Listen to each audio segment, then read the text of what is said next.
Hola a todos y todas, soy Cinta Urralde y la idea del video de hoy es hablar sobre uno de los temas centrales de Constitucional 1. Para poder destacar los puntos más importantes, poder charlarlos y que a ustedes les sea más fácil la comprensión de este tema y que lo puedan ver cuando estén estudiando de cara a sus próximos exámenes. Hoy vamos a hablar puntualmente de sistemas electorales. Primero que nada, y antes de adentrarnos a lo que son los sistemas electorales en sí, es importante entender por qué tenemos sistemas electorales o dónde radica la necesidad de los sistemas electorales. Es básicamente la representación en la participación, en el hecho de que necesitamos tener representantes para que conformen y ocupen los distintos lugares que presenta el Estado para la toma de decisiones. Entonces vamos a entender que la representación y la participación son la base y la cuestión central de estos sistemas. La representación política contribuyó en gran medida al desarrollo de la cultura occidental. El origen lo podemos encontrar en la Inglaterra del siglo XVIII y se va a desarrollar desde los sistemas medievales hasta nuestros días. Y va a pasar de la concepción de la soberanía, que tiene origen divino y que recae sobre un rey, al concepto de soberanía que conocemos hoy en día, que radica en el pueblo. Siempre hubo, a lo largo del tiempo, una crítica al sistema representativo por considerarlo un mecanismo elitista destinado a asegurar intereses y derechos de la burguesía que era ascendente y en favor de las clases ilustradas. Pero a pesar de las críticas que fueron diversas a lo largo de todo el desarrollo del sistema representativo, la democracia formal sigue siendo el único sistema democrático posible, entendiendo que las alternativas posibles parecieran ser únicamente el totalitarismo o la anarquía.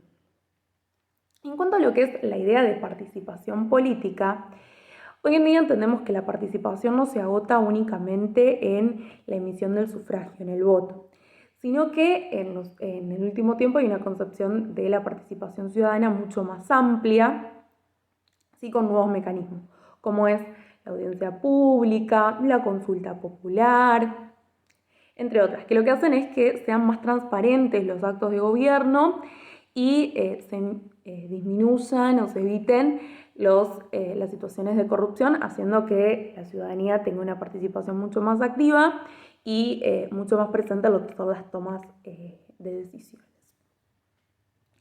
Puntualmente y volviendo a lo que es la soberanía, esta puede emanar, recibir, pertenecer y ser el fundamento del poder del gobierno, obviamente según las distintas constituciones. Es el pueblo que representa uno de los factores constitutivos del Estado, por lo que entre el pueblo y el Estado siempre hay una relación de parcial identidad. También, obviamente, este pueblo es el destinatario de la norma y se lo considera como la totalidad de sujetos vinculados al Estado por la relación de ciudadanía. Aunque, hablando de sistemas electorales, es más común y más apropiado llamarlo cuerpo electoral. Es la fracción del pueblo, es el titular del derecho electoral, tanto activo como pasivo, y es quien ejerce la soberanía.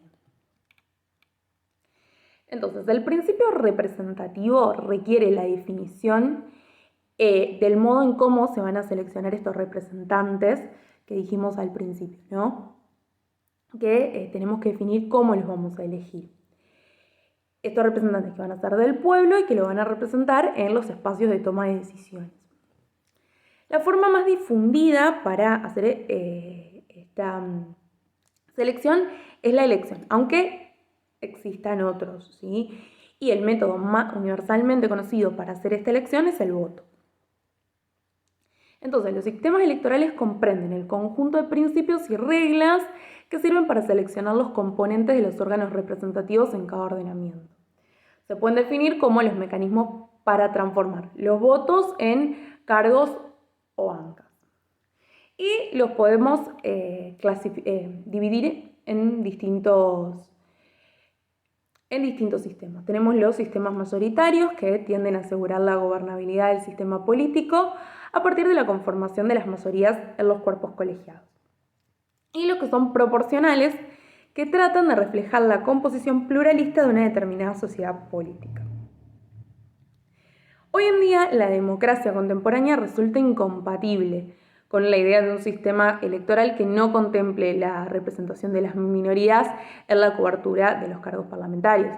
De hecho, esto se ha visto y se ha traducido en muchas reformas que se han hecho a lo largo de los últimos años, puntualmente en nuestros sistemas electorales.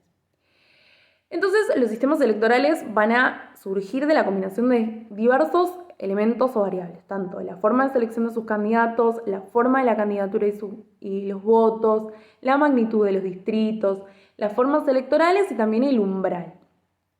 Obviamente, cada constitución detalladamente puede o no establecer cómo va a hacer su sistema electoral e incluso definirlo. Y si hablamos de lo que es la clasificación de los sistemas electorales, podemos hacer diferentes. Podemos hablar de la vinculación entre el elector y el elegido. Puede ser un sistema de primer grado, que es una elección directa, o de segundo grado con una elección indirecta. Esto sería quienes votan directamente al candidato a presidente, como sucede en nuestro país, o una elección indirecta, como es el caso de los Estados Unidos, donde se va a votar a un representante que va a ser quien efectivamente vote al candidato a presidente. Otra clasificación es según la mayoría exigida para asignar el cargo. Puede ser a simple mayoría o a simple pluralidad de sufragios. Puede ser en una mayoría especial que no es absoluta o en una mayoría absoluta. Otra clasificación es según la posibilidad de asignar cargos a las minorías. Tenemos los sistemas mayoritarios, que son los sistemas de lista completa, tenemos sistemas minoritarios y tenemos sistemas mixtos también. Otra clasificación es según la forma en que se asignan los cargos a la minoría, siempre teniendo en cuenta un sistema electoral que admita la participación de las minorías, que no sea mayoritario. Puede ser asignar esta mayoría proporcionalmente a los votos obtenidos, como por ejemplo el sistema D'Hondt.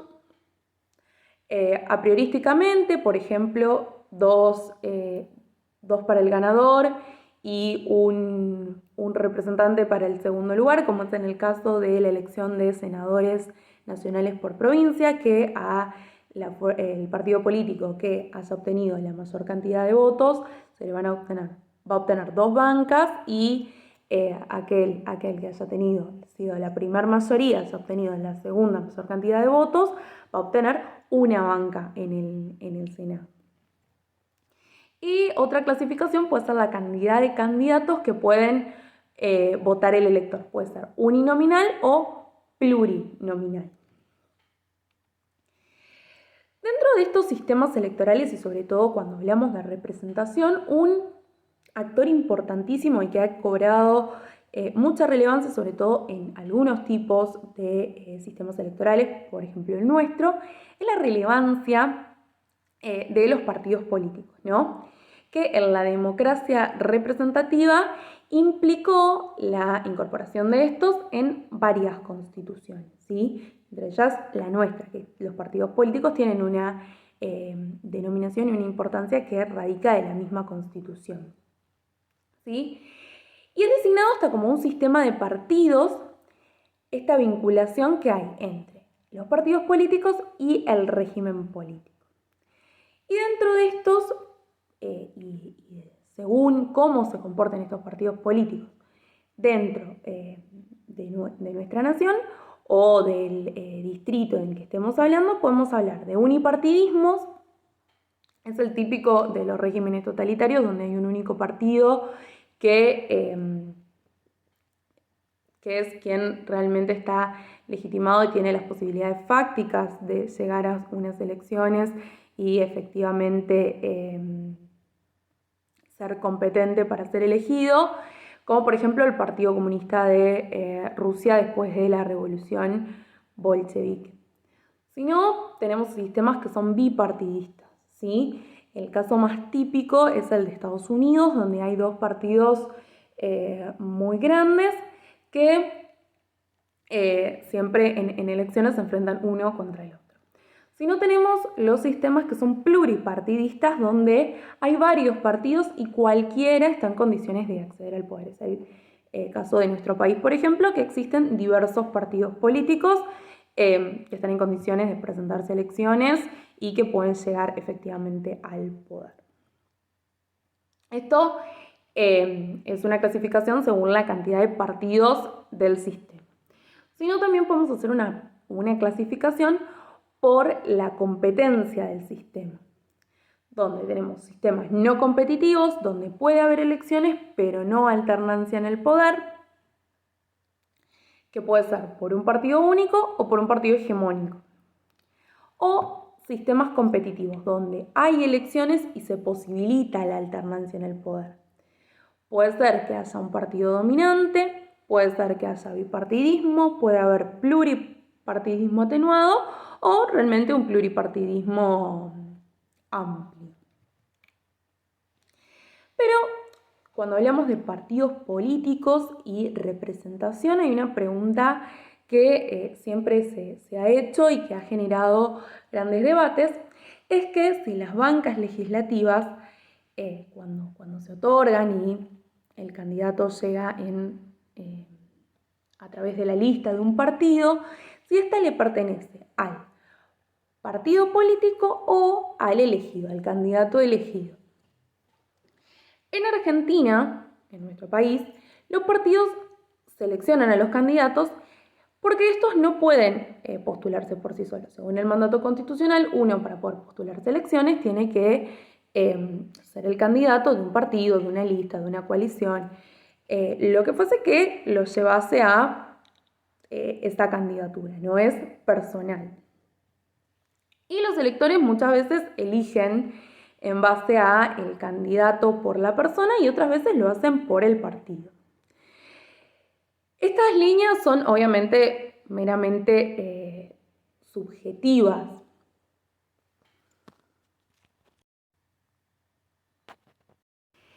Dijimos que los sistemas electorales nacen a partir de la combinación de distintos factores.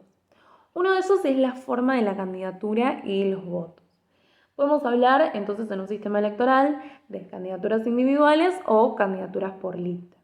Individuales vamos a hablar cuando se vota por individuo, ¿sí? La unidad de cómputo del voto va a ser el candidato. Se adjudican las bancas a el individuo electo. Este sistema tiende a debilitar los partidos. Y si no, puede ser una candidatura por lista, que la unidad de cómputo del voto es la lista. La banca se atribuye a la lista. Esto tiende a fortalecer los partidos.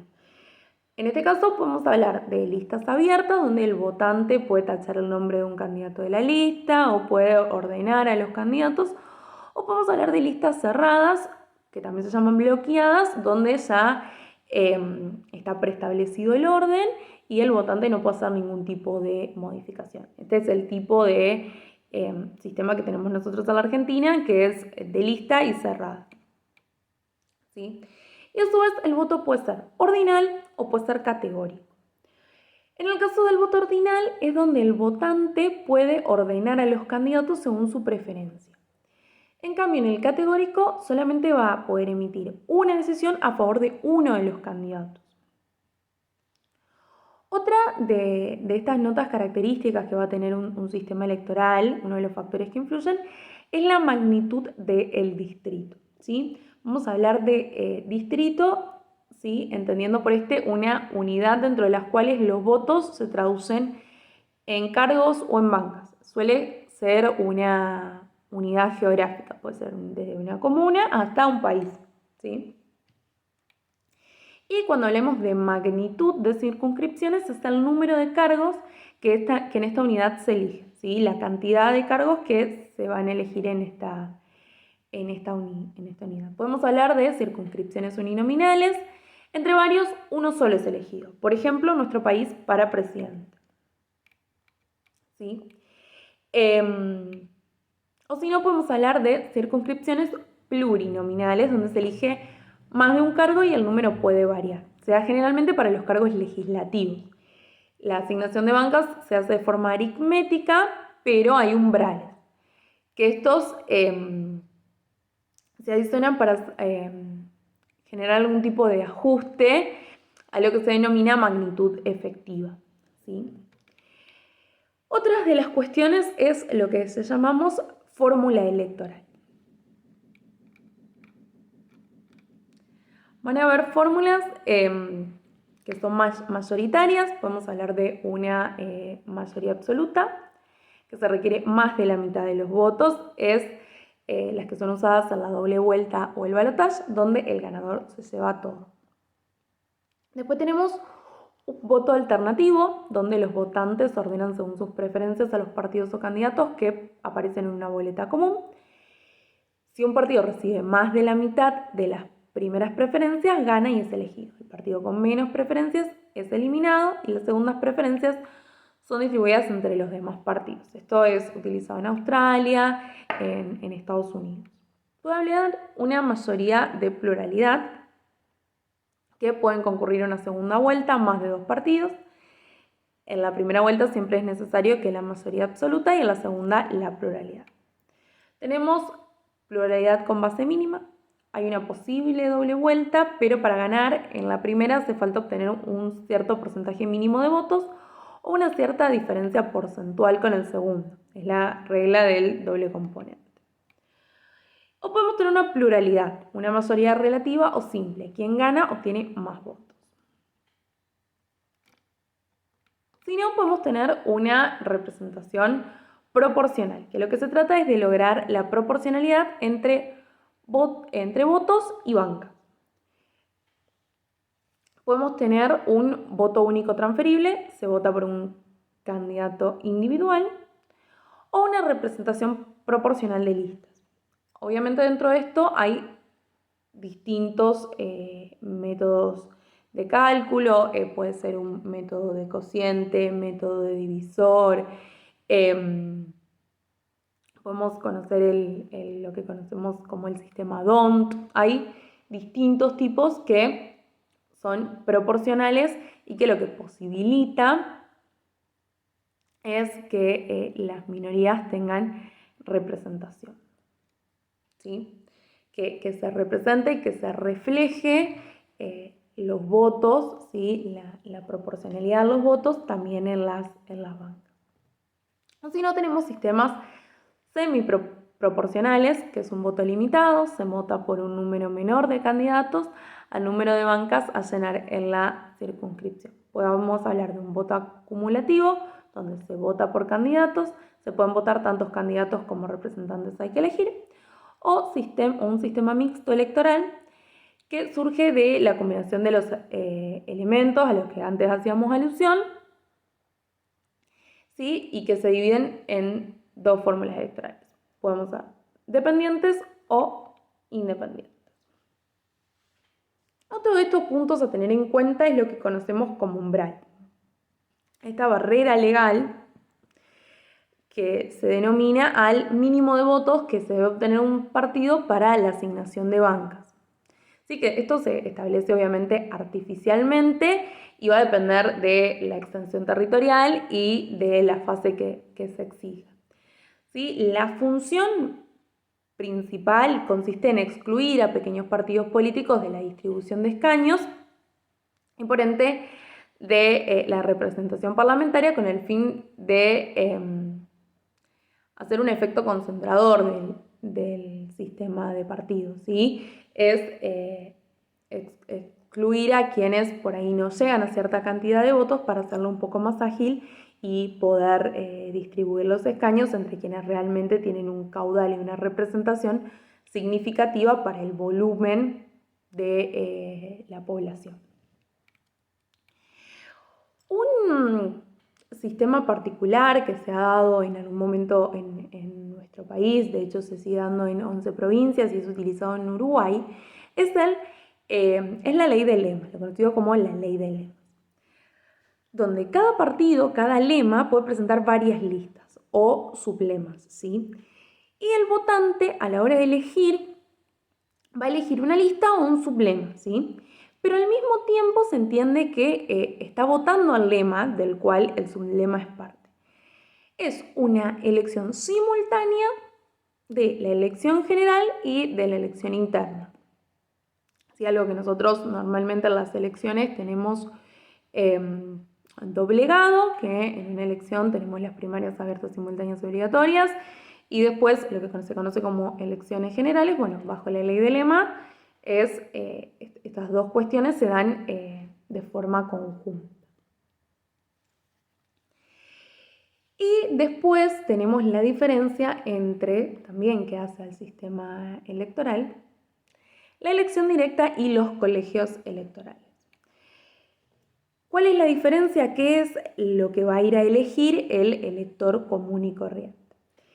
Aquel elector que elige en forma directa